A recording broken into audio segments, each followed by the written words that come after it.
보시듯이 우리나라는 금융위기라고는 측면보다도 우리가 청년층 영끌 얘기하고 취약차주 얘기를 했는데 이게 은행의 문제로 자꾸 보는데 은행의 문제가 아니라 개인의 문제로 봐야 될 것 같아요. 네. 이거는 거시적으로 경제 성장이 떨어지니까 모두가 조금씩 어려워지는 건데 모두가 조금씩 어려워지지만 특별히 어려워지는 사람들이 있습니다. 왜냐하면 빚을 어쩔 수 없이 빌려야 되고 그다음에 이자가 올라갔기 때문에 이자를 더 많이 내야 되는 사람들이죠. 취약차주라고 부르는 소득이 하위 30%로 낮거나 보통 뭐 신용도도 낮고 대출을 여러 군데서 불리는 취약차주들에 한해서 연체율이 늘어납니다. 그래서 가장 최근에 나온 한국은행 금융안정서 보고서를 보면 차주 특성별이라 그래서 그 아래 0.35 숫자 있는 점선이 비취약차주의 연체율이라고 별로 안 바뀌죠. 근데 취약차주는 뭐 신용도 소득이 낮고 신용도가 낮거나 다중채무자입니다. 이 사람들의 연체율은 6%에서 8%까지 올라가거든요. 그 다음에 이 사람들이 아무래도 은행보다는 비은행 금융기관, 뭐 저축은행이라든가 카드사, 보험사 이런 데서 대출을 하다 보니까 그쪽의 연체율은 은행에 비해서 올라갑니다. 그래서 이게 우리가 가계부채가 은행의 문제라고 보기는 어렵지만 이 개인, 이 대출을 많이 받은 사람 중에서 갚을 능력이 없는 사람들은 연체율이 올라가고 있다는 거는 못 갚기 시작했다라는 거고 이 사람들은 아마 좀 뭐 대출을 못 갚을 정도의 어려움을 겪고 있다라고 봐야 되는 거죠. 근데 이런 그 취약 채무자가 문제라고 취약차주가 문제다라고 말씀을 드렸는데 이 사람들의 비중이 늘어나요. 사실은 지금 이자율이 올라가다 보니까 아무래도 소득이 낮은 상황에서 대출을 더 받기 힘드니까 다른 데로 가서 돈을 빌리고 신용도가 연체를 하다 보니 신용도가 높아지는 사람들의 비중이 늘어나고 이 사람들은 이제 우리가 연체율 말고 30일 동안에 어떤 뭐 연체한 경험이 있는가를 가지고 잠재부실률이라는 게 연체율보다 보통 조금 더 빠르게 연체율을 예측할 수 있는 자료라서 신용평가사에서 많이 쓰는 자료인데 보시면 그 맨 위에 녹색으로 되어 있는 게 70대 이상이 잠재부실률이 되게 높고요. 30% 선까지 올라왔습니다. 그러니까 30일 이상 연체가 있는 사람들의 비중이 3분의 1 가까이 된다는 거고요. 그 빨간색이 그 보시면 뭐 조금 아래에 있다가 쭉 올라오는 게 보이실 텐데 그게 20대예요. 그러니까 이 사람들은 사실은 우리가 취약채무자라 그래서 연체율이 올라가고 있는 차주들인데 연령대로 보면 20대랑 70대거든요. 그러니까 이 사람들은 사실은 부채가 있지만 이 연령대의 특성이 일자리도 좀 없고 소득이 불안정한 정도가 가장 높은 사람들이라는 걸 생각을 해보면 어떻게 해서 부채를 가지고는 있지만 과연 갚을 능력이 있을지를 좀 확인을 해봐야 되는 소득의 문제가 있을 수 있는 사람들이 되게 많을 거라는 거죠. 그 다음에 지금 20대가 이렇게 연체율이 올라가는 거를 좀 우리가 봤는데 그 20대를 보면은요, 청년층의 대출이 2021년, 22년 동안에 늘었다라는 말씀을 드렸는데, 보면은 중장년에 비해서 청년들이 대출을 좀 늘린 거는 맞고요. 근데 청년들이 대출을 늘렸음에도 불구하고 이렇게 뭐 자산에서 이렇게 득을 보지는 못한 것 같아요. 이렇게 자산이 올라간 정도는 KDI 김미루 박사가 연구한 바에 따르면 대출은 늘렸지만 뭐 별로 순자산이 올라간 정도는 미미하다. 그래서 이제 대출을 그럼 어디다 썼는지를 청년하고 중장년을 가계금융복지조사를 통해서 봤더니 보시면 이제 오른쪽에 세 번째, 왼쪽에서 세 번째 마지막에 있는 막대 그래프가 연도별로 청년하고 중장년의 대출을 용도별로 본 건데 파란색이 부동산 구입 금액이에요. 그리고 그 보면 위에 검정색 뭐 그런 기타고 녹색은 이게 차이가 나는 부분인데 녹색의 부채 상환하고 사업자금 마련입니다. 그래서 청년은 녹색이 작고 중장년은 녹색이 큰데 중장년은 이거를 뭐 사업자금을 하거나 빚을 갖고 다른 것을 갈아타기를 하는데 쓴 반면에 이 녹색이 차이가 많이 납니다. 녹색이 차이가 많이 나는데 이게 전월세 보증금 마련 금액이에요.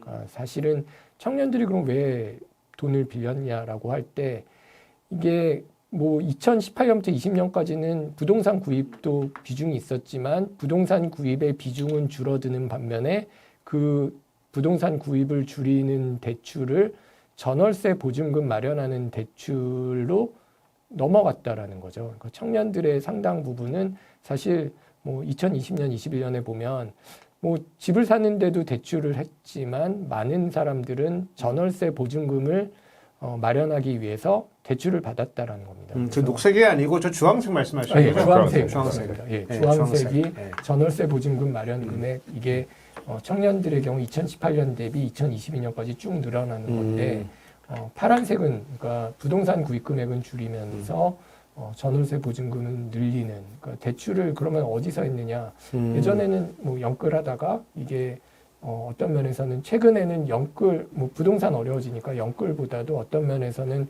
전세 월세 같은 보증금을 마련하는데 생활자금으로 대출을 한 비중이 늘어났다는 거죠. 이번 총선에서는 20대의 마음을 잡으려고 하면은 저 임대주택이나 뭐 이런 뭐 그런 주택 서비스들을 조금 대폭 확대를 좀 해야 되겠네요, 그죠?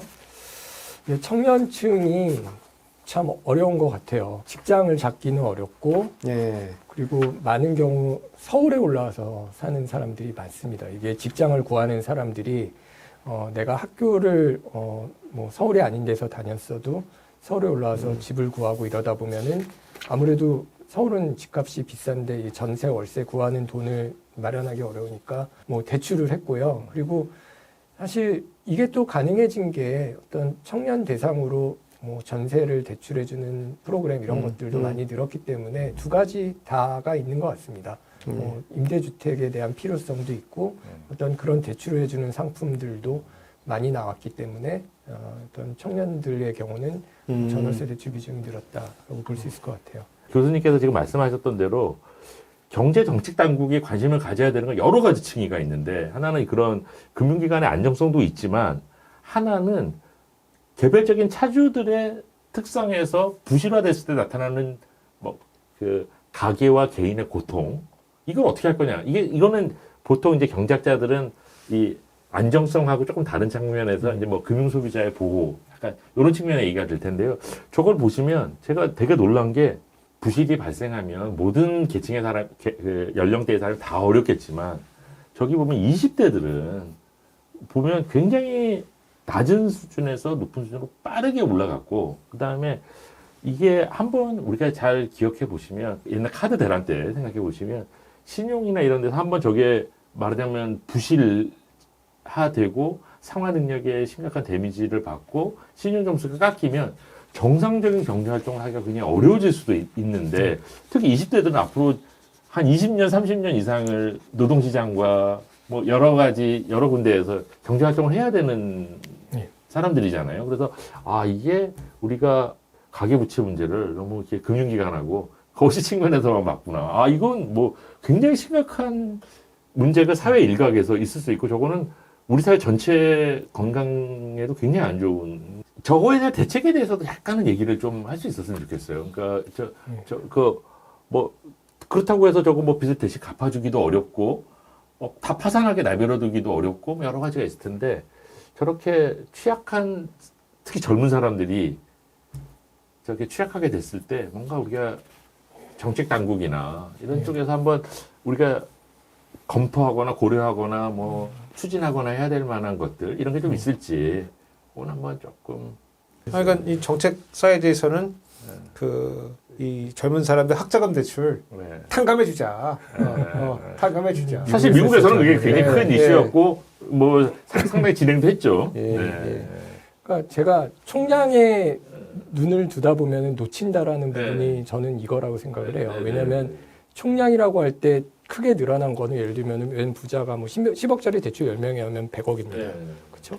근데 이거는 사실 500만 원, 1000만 원 뭐 이런 소액이거든요. 그러니까 이런 사람들이 아무리 많이 빌려도 사실은 은행 입장에서는 큰 비용은 아니에요. 그래서 총량에 관심에서 보면은 어떤 이런 것들은 사실은 무시가 돼도 되는 거고요. 근데 이게 은행 입장에서 보면은 다 손실을 털어도 금액이 얼마 안 될 정도로 소액이지만 사람 숫자로 보면은 몇천명, 몇만 명이 그렇죠. 될지를 굉장히 많은 사람일 수도 있거든요. 근데 말씀하신 대로 그게 우리나라에서 젊은 세대들이 이게 빚을 내서 이거 무리하게 대출을 해라고 한다라고 할 때 이유가 어찌됐든 간에 이렇게 무리하게 대출을 하고 일부는 못 갚아서 신용불량자가 되는 게 나라의 장래를 생각하면 좋은 일이 아니고요.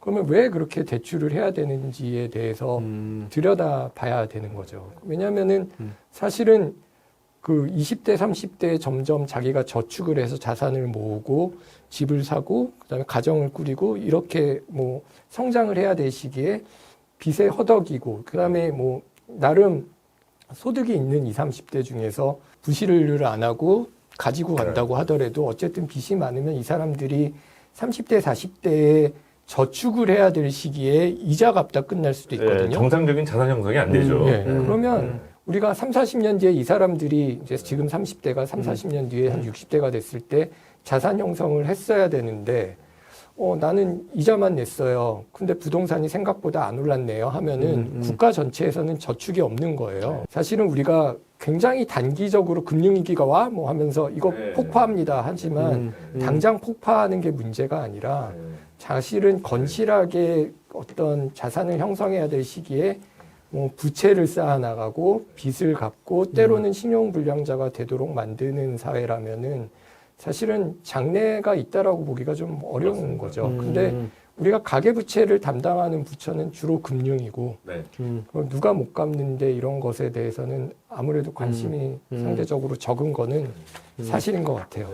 대책도 그게 뭐 채무 탕감해주면 되지라고 얘기를 하는 분도 있지만 왜 정부가 나서서 채무를 탕감해주냐 뭐 우리의 도덕적 해이 문제 이런 것들이 있기 때문에 어떤 식으로 해결할지에 대해서도 굉장히 사회적인 논의도 필요하고 문제가 있는 건 맞는데 근데 말씀하신 대로 경제학자가 아닌 눈으로 볼 필요가 있다라는 사실은 드는 게 저희가 이 가계부채 문제가 무슨 은행이 망했어요라고 신문에 나올까라는 것을 걱정을 하지만 사실은 이런 취약채무자들이 무슨 범죄를 저지른다거나 아니면 자살을 한다거나 이런 것들이 늘어나면서 사회 불안 요소가 될 수도 있는 거잖아요. 장기적으로 경제 성장의 저해 요소가 되는 것은 물론일 뿐만 아니라 당장에 단기적으로는 은행은 안전할지 몰라도 뭐 불안한 개인들은 굉장히 많을 수가 있다라는 거죠. 그래서 이거를 그 가계부채를 가계부채잖아요. 그러니까 가계의 입장에서 있던 그 채무자의 입장에서 좀 바라보는 필요가 있다라는 생각을 합니다. 마지막으로 이런 생각 해보면서 마치면 되게 좋을 것 같은데 아무래도 뭐 가계부채 문제 금리가 가장 중요한 어떤 요인이 될 것 같은데 이제 올해 이제 연준이 한 3번에 걸쳐서 금리 내려가지고 4.75까지 내린다 뭐 그런 약간 예측이 되고 있어요. 그럼 우리나라 뭐 한국은행도 거의 맞춰서 이제 금리 결정을 해야 될 것 같은데, 그럼 뭐 지금 가계부채 이렇게 높은 상황인데, 뭐 연준에도 있어 보시고 한국 연구도 많이 하셨으니까 한국은행 뭐 어떻게 해야 될까요? 따라서 금리 내려야 될까요? 아니면 그래도 조금 덜 내려야 될까요? 어떨까요? 지금 가계부채 이렇게 문제인데 지금. 되게 재밌는 게 우리나라 데이터보다도 사실 우리나라 CPI는 잘 몰라도 요새 미국 CPI는 알고 미국 기준금리는 알아도 우리나라 기준금리는 잘 모르고 이런 현상이 되게 만연해. 사실 뭐 미국 주식시장에 대한 관심이 많아서 미국에 대한 관심이 되게 많은데 우리는 미국하고는 좀 많이 다른 것 같아요. 사실은 뭐 우리가 금리를 덜 오르기도 했지만 그러니까 먼저 올리긴 했지만 사실 미국보다 덜 올렸잖아요. 근데 그랬대 미국보다 덜 올릴 때 늘 했던 얘기가 금리 격차가 이렇게 벌어져도 괜찮냐였다라는 거예요. 그러면 그 말씀을 하셨던 분들의 입장에서는 미국이 내릴 때 우리가 따라 내리면 금리 격차가 계속 유지가 되는 거잖아요. 그러니까 그거를 금리 격차가 정말 중요한가의 논의는 또 따로 해봐야 될 얘기지만 단순히 금리 격차의 관점에서만 본다 그러면은 미국이 내린다 그럴 때 우리가 꼭 따라 내려야 되는 거는 아니고요. 우리나라 상황에 맞게 봐야 되는 게 맞다라고 생각을 합니다. 근데 우리나라 상황은 미국은 인플레이션이 사실 뭐 지금 잡히고 있지만 뭐 정말 완전하게 잡힐지에 대해서 사실 미국도 기다리는 입장이니까 언제 내릴지에 대해서는 좀 너무 성급하게 볼 수는 없고요. 우리는 그것보다도 더 조심을 해야 되는 게 미국이 인플레이션이 떨어지던 시기에 우리나라는 사실 잠깐 반등을 했어요. 작년 7월에 인플레이션이 오히려 올랐거든요. 그러니까 지금 우리나라 인플레이션이 좀 내려간 거에는 유가 같은 것들이 좀 좌우를 많이, 그러니까 유가가 내려간 덕을 좀 본 게 있는데 그런 것들이 어떻게 될지도 살펴봐야 되고 우리나라 인플레이션이 사실 미국에 비해서 계속 내려간다라고 과연 할 수 있는가라는 게 확인이 안 된 상태이기 때문에 우리나라 인플레이션율에 맞춰서 결정을 내릴 거라고 저는 생각을 합니다. 두 회에 걸쳐서 이윤수 교수님 모시고 그 가계부채에 대한 얘기를 했는데 사실은 제일 좋았던 거는 아까 저도 여러 번 말씀드렸던 대로 우리가 그동안 했던 논의와 좀 다른 차원을 많이 했던 것 같아요.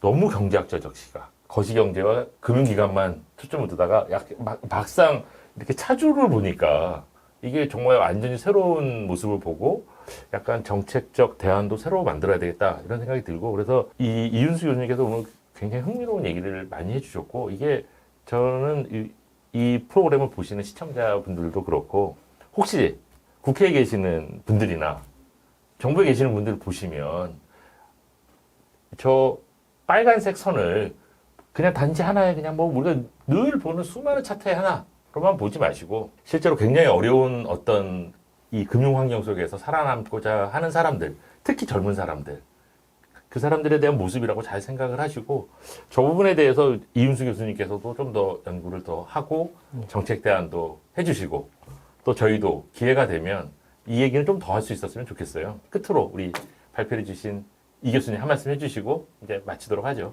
네. 예. 뭐 장시간 잘 들어주셔서 감사하고요.